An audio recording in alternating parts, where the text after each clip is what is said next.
কৃষ্ণনগরের ঘূর্ণির পুতুল পট্টি মানেই শিল্পের ঐতিহ্য, আর সেই ঐতিহ্যের মাঝেই আলাদা করে নজর কাড়ে সুবীর পালের তৈরি আর্টের ঠাকুর। প্রায় 7-এর দশক থেকে তিনি বানাচ্ছেন এই আলাদা ঘরানার ঠাকুর। সাধারণ সরস্বতী প্রতিমার পরিচিত অবয়ব হাতে বীণা, পাশে হাঁস থাকলেও তার মূর্তিতে সাজসজ্জায় রয়েছে এক অভিনবত্ব।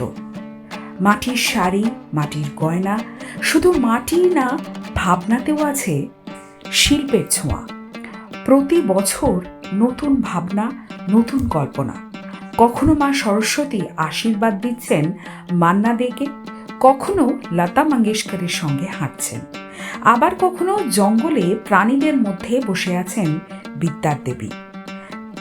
শিল্পী সুবীর পাল বলেন, গতানুগতিক ঠাকুর বানানোর থেকে আলাদা কিছু ভাবতে বেশ ভালোই লাগে।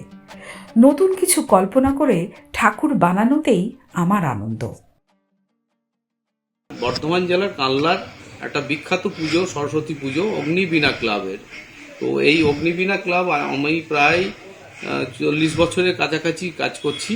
তো এদের সঙ্গে একভাবে কাজ করে আসছি, আর ইনারাও আমাকে দিয়ে ছাড়া করান না। তো আমি হয়তো ছেড়ে দিলে ওনারাও বলছেন যে পুজো বন্ধ করে দেবেন, তাই সেই উদ্দেশ্যে আমার এই প্রতিমাটা করা এবং এর সঙ্গে সাপোর্টিং দু একটা ছোটোখাটো ধরে নেওয়া আর কি, মূলত এইটার জন্যই করা।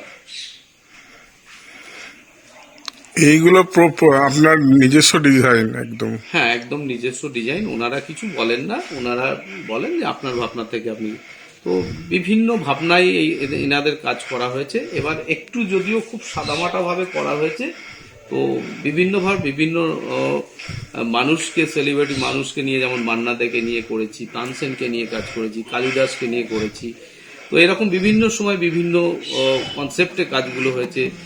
বিভিন্ন ঘূর্ণির পুতুল পট্টিতে এই আর্টের ঠাকুরের বেশ চাহিদা রয়েছে।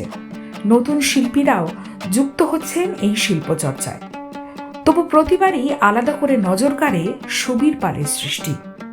এবছরও নিজের স্টুডিওতে একাধিক আর্টের ঠাকুর তৈরি করেছেন তিনি।